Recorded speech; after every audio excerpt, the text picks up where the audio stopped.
Welcome to Story Chat Radio. We are book editors Carly Hayward and Jenny Chappell. Every month we watch a different movie with an eye for storytelling and novel writing. We use our years of training and experience editing novels to break down each movie's storytelling elements to help you improve your novel in progress. Warning, Jenny ruins everything. Hey, you ruin things too. So don't be surprised if there are spoilers. On this episode of the podcast, we are discussing the 2002 French comedy, Amélie. Here come the spoilers. Amélie is a lonely waitress, and she lets her imagination roam freely, kind of finds contentment in simple pleasures like dipping her hand into a sack of grain, cracking a creme brulee with a spoon, or skipping stones along the canal. She's always like picking up little stones to skip and putting them in her pocket.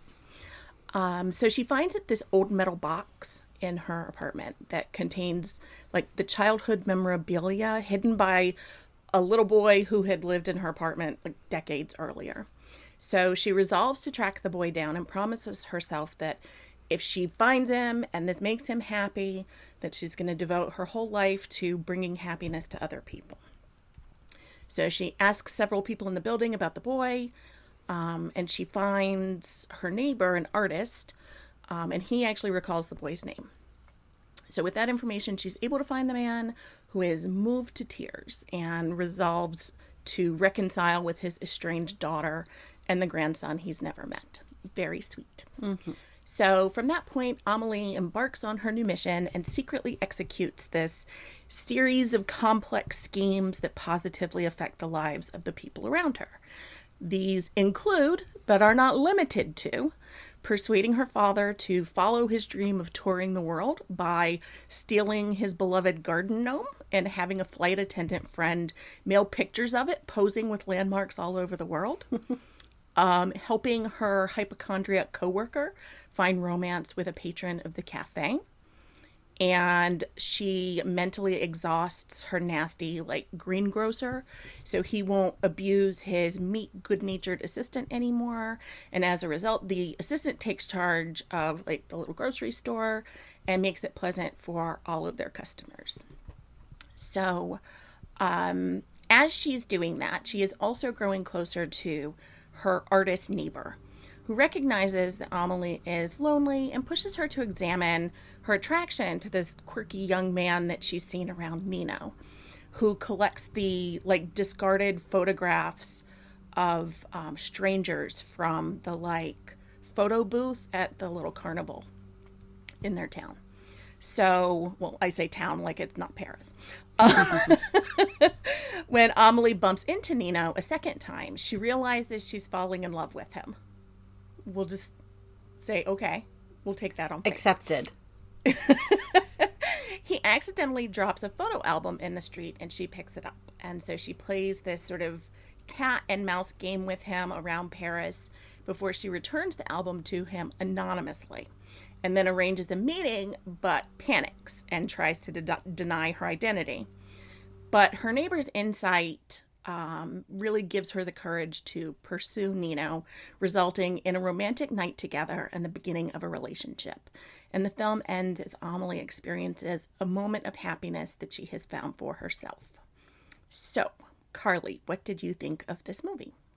So, I couldn't remember if I'd actually ever seen this movie or if I just kind of remembered hearing about it a lot and therefore thought I'd seen it. Mm-hmm. And it was the latter. I had not seen it, which was really fun and it was adorable and I loved it so much. It was definitely playing with a lot of those quintessentially French tropes, but it handled them very well. And Amélie was just delightful at every turn. I just kept being like, Amélie, for a couple days after. Was I annoyed that she set her friend up with an obsessive stalker? Yes. But at least she used the milk steamer to cover the loud noises of their sexy times. So, swings and roundabouts. I was also obsessed with, her puckish nature of how she really, really mentally messed with the grocer. Like, the things she did to him are so small and would make me feel like I had lost my mind. Yeah. Like, He was so awful, though. Like, he really deserved it. He was. I'm not... Yeah. I was happy she did these Totally. things. Yeah. But it was, like, pure evil. Is she cute or a little bit scary? Both. Yes. Yes. Yes, obviously. Obviously. Like, switching out his slippers for a different size. And changing the speed dial on all of his things. Like, some of it was just so good. Anyway, I loved that. It's a very happy movie with some really complex characters and cute moments. And I will say, especially because you mentioned it, I do love that the romance, they barely even speak to each other. I think there's like maybe 4 lines, if I'm remembering correctly. And usually that would irritate me and piss me off. But somehow this movie makes me love it. And I think it's because it's not really about their love story. It's about her gaining confidence. But I was okay with it. And that's weird for me. In general, neither of them speak much through the whole movie. And it's great. And I also think I did not see it when I originally saw the movie years ago. I didn't see it when it first came out, but sometime in the last 20 years I've seen it. Who knows? When I saw it originally, I did not pick up on it, but watching it this time, there is definitely some very heavy, like, neurodivergent coding in this. For sure. And the romance is very much like the equivalent of like parallel play, that you're just like, you're each doing your own thing and you're quiet, but you're together, and that's what matters. So yeah, I think within the world and the characters, the way they're set up, it totally makes sense that they barely talk to each other and obviously are completely in love. No problem. No problems there. Yeah. So I really like this movie too. Like I said, I had seen it before. Just sort of casually watching it, though it's always different going back and watching it with that more critical eye. But yeah, it just has this whimsical, feel-good coziness to it that, like, it's not magical realism, but it almost feels like it is. I was almost gonna suggest maybe touching on magical realism. Yeah, because like nothing... Because it's not. Nothing really happens that's fantastical or mythical or folkloric. It's all just in her mind, but right. It feels a little like it. It does. It has, I think it's that whimsical feel to it. Yeah. That gives it that sense. So yeah, I just don't know how you can watch this movie and not feel happy from it. Is it perfect? Absolutely not. No. When there are definitely some aspects of it that, kind of make me cringe a little bit as well. But I think what I really like about it is that it doesn't feel moralistic. Like, it's not trying to say anything about life necessarily. There's no message here about how viewers should or shouldn't live. Yeah.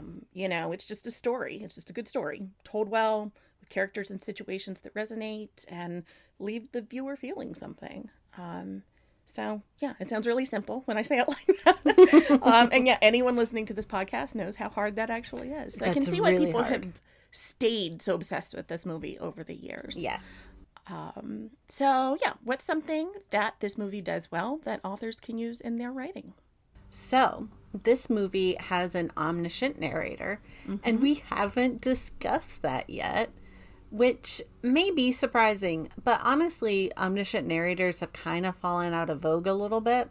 And that's because they're A, hard to do well, and B, because it can, when not done well, cause too much distance between the reader and the characters. Sometimes that distance can be a good thing and used intentionally, but other times it makes the book feel less engaging. But this movie does omniscient narration really well, and it seems like the perfect opportunity to get into this kind of perspective. Totally agree. So what this movie does so well in the narration is it gives the narrator a bit of a personality. I'm going to use he, him, because he has a more masculine voice. Obviously, we don't know, but it's just simpler for this. So he has judgments and opinions, and while they aren't always overt, you can really see them in what he chooses to share with the audience, the way he presents the information, and especially the timing of when he shares the information.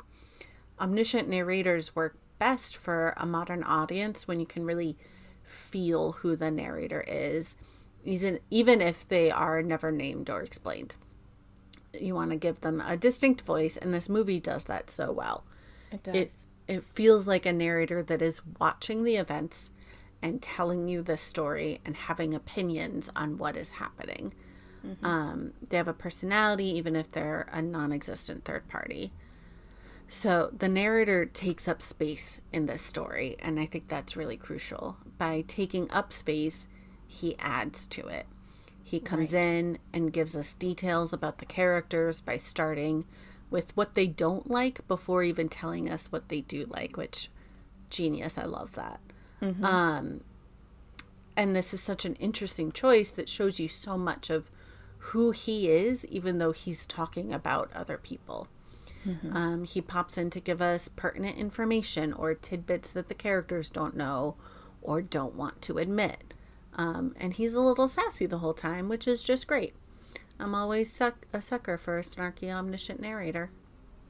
Yeah, totally agree. I think he reminds me a little bit of the narrator in Pushing Daisies, if you watched that. I love that show. Yeah, I think in general this movie has very similar vibes. Yeah, it's a good point. But the narrators, I think, despite one being French and the other being American. Lots of twee and whimsy and a snarky narrator. Yeah, definitely. Let's talk about omniscient narration. Hell yeah. Woo! All right, so before we get into like all the nitty gritty of that, I just want to do a quick point of view overview. Helpful. First person point of view uses the pronouns I, me, my, we, us. The narrator feels like they are, or the reader, feels like they are experiencing the story as the narrator. So this point of view is used pretty frequently now, especially in young adult, but really in all age categories. Third person uses he, she, and they. And sometimes even now we're seeing neopronouns like sie and seer. Third person is also super common, still the most common point of view. And then second person uses you and your. And this one is probably the least common because it's really limiting and hard to write well. So first and second person point of view is almost always limited, meaning that the reader can only see inside the thoughts and emotions of one character, who is that narrator, at any given time. Third person, though, can be limited or omniscient. Most books with multiple main characters opt for a limited multiple point of view narration, which we're going to get into, I think, the distinction between that and omniscient later. But then there's omniscient, where the narrator can know all and see all at all times. So in general, it is less popular than it once was. It used to be that almost all books were written in omniscient point of view. And it is still used pretty frequently, though. It's used a lot. In pretty much all genres as well. What isn't talked about as much is that there can still be a lot of variety within omniscient narrators. So, for example, like, I feel like the classic idea of omniscient is like Little Women, where, it's just this like almost bland kind of narration that's just telling us everything that's happening with all the characters. But a more modern example is Good Omens by Neil Gaiman and Terry Pratchett, which, by the way, like, Terry Pratchett was the king of omniscient narration. Seriously. If you read fantasy at all, you should definitely read his Discworld series, especially. But then, like, in the series of Unfortunate Events books, which is another favorite example of omniscient narration, the narrator knows exactly what everyone is thinking and feeling, and yet it's technically first person. Yeah, it's really cool. So, yeah. So, you do get these little segments where the narrator speaks about themselves in first person, but then the rest of the time it's all in third person, talking about the characters who are actually impacting the story. So in that case, too, the narrator isn't exactly reliable. And so offers a lot of their own opinions in the narrative as well, which I think really speaks to what you were saying about, being snarky and sassy and, really having a strong personality. Yeah. I love that. Okay, so the biggest advantage of an omniscient narrator is that you aren't limited in a lot of ways. I mean, that's pretty obvious considering that the other big option in third person is literally called a limited POV. Right. But still, it bears repeating, I think. The biggest thing is that you aren't limited to one perspective or even one setting. It lets you see into the heads of multiple characters. We aren't stuck in this movie with only Amélie's POV. Now, a lot of movies aren't limited to one POV. As a medium, they can kind of jump around much more easily because they have visual cues to kind of ease that transition. But what this movie does is what you can really do in a book, and it uses an omniscient narrator to kind of ease that transition and to make the jumping around feel seamless and consistent. So we learn that what Amélie is thinking. We know what Nino is thinking. We know what is going on in the lives of all the characters that are outside of Amélie's knowledge. We know that her neighbor watches her, even though she doesn't really know it. Which leads me into the next best part of omniscient narration. Readers can know things that the characters don't. And honestly, this is huge. Often readers are limited to what the character knows and experiences. There are slight ways around this with like multi-POV stories because one character may know something that another character doesn't. But in omniscient narration, the reader can know something that no one else does. It's kind of that old adage or idiom or story, I don't remember words right now, of two people talking to each other on a train. It's boring until the reader knows that there is a bomb under the table, even though neither character knows. And it adds that layer of tension in. So it lets you kind of do that. It lets readers see the bigger picture and understand elements behind the scenes the characters don't know about. It can even show aspects of characters they may not see themselves.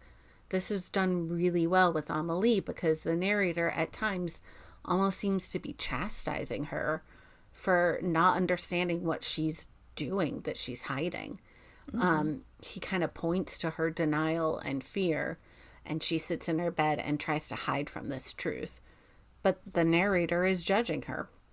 So that interplay of character refusing to see something or acknowledge something only for the narrator to basically turn to the reader and cast judgment on it is really wonderful, and it kind of sets the tone for the whole piece.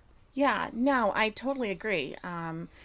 And yeah, when omniscient is done well, it can really give you a much broader and more interesting perspective than you can get with just one point of view character. Lots of good reasons to use omniscient narrators. Let's talk about some of the reasons why you might not want to use an omniscient narrator. A lot of readers today don't like omniscient and or think it feels old-fashioned. In some ways, this makes a lot of sense considering how many readers have now grown up with young adult books that often have a limited point of view. Part of what readers really like about limited point of views is that the reader feels more engaged, they get the reader more engaged with the character's experience of the story. So in comparison, omniscient feels like it generally carries more narrative distance, and so it can feel emotionally detached compared to that really close point of view if that's what you're used to. Essentially, it often comes across as too much telling and not enough showing. So those are the top two complaints I see from readers specifically about omniscient. From the writer's standpoint, omniscient can also be hard to write well. I mean, it can be hard to write at all, but it also can be hard to write well. When your narrator knows everything, it often follows that the reader knows everything. And that can really diminish tension if you're not careful. So omniscient can also be really confusing to readers. So it's really important to make sure it's clear when the narrator is like switching perspectives, so to speak. as well as using those switches with intention. I think it can also be harder to determine how to frame some scenes when you have so many options.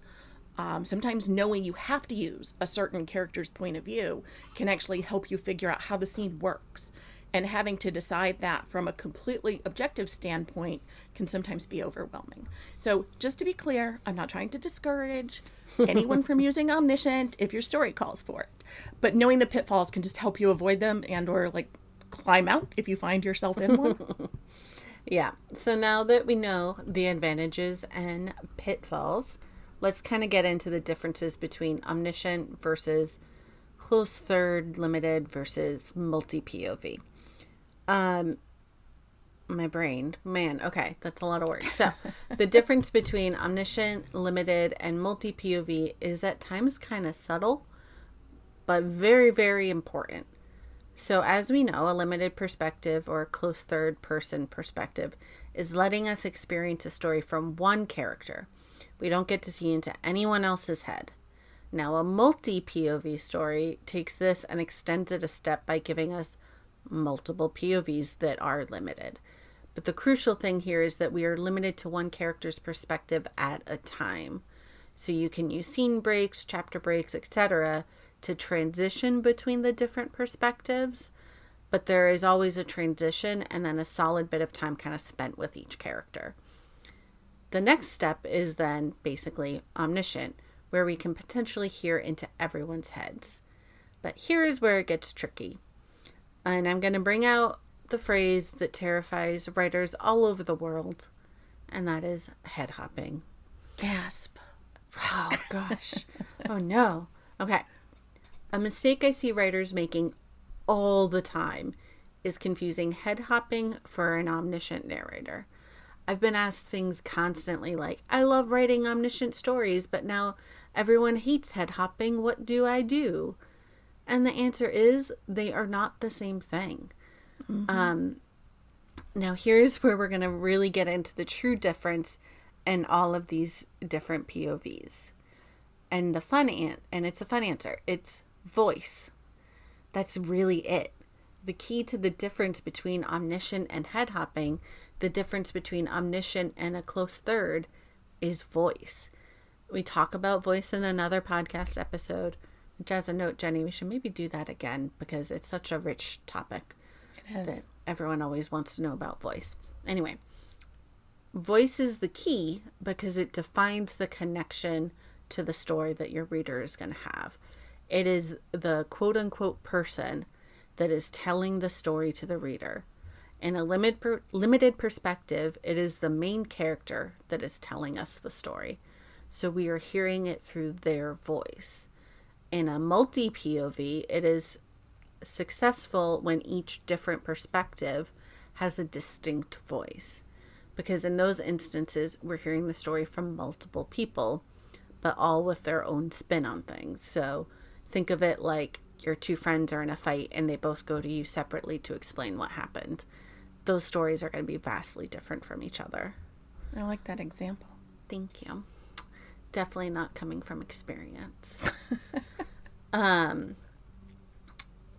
So it's going to really kind of come down to that voice.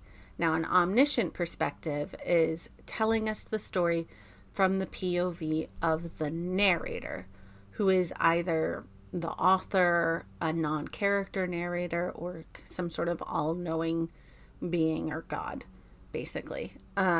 So while they aren't the main characters, they still have a distinctive voice.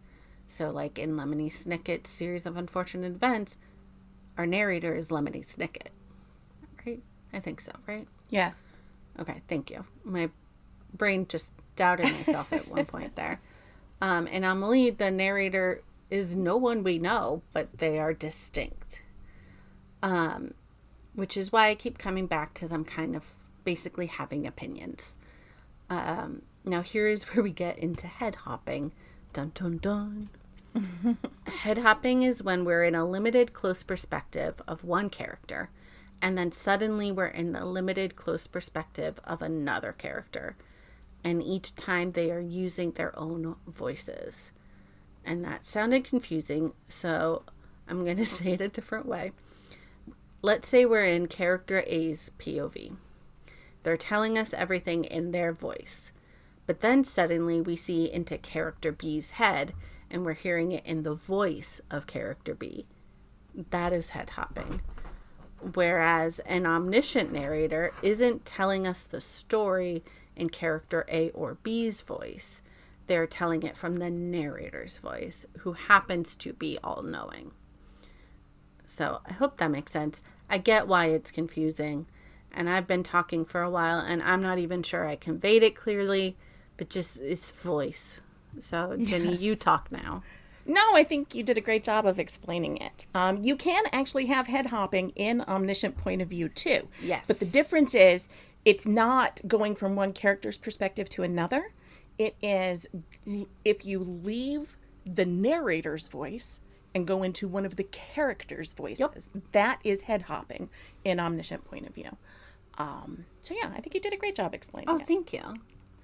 And yes, I completely agree. Strong voice is really key to making omniscient point of view engaging for modern readers.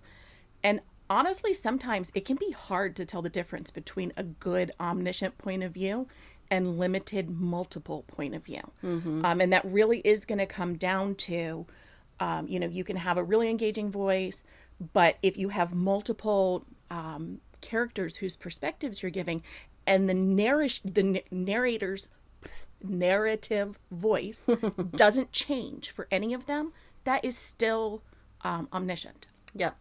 In order for it to be limited, you would have to go, each character would have to have their own distinct voice.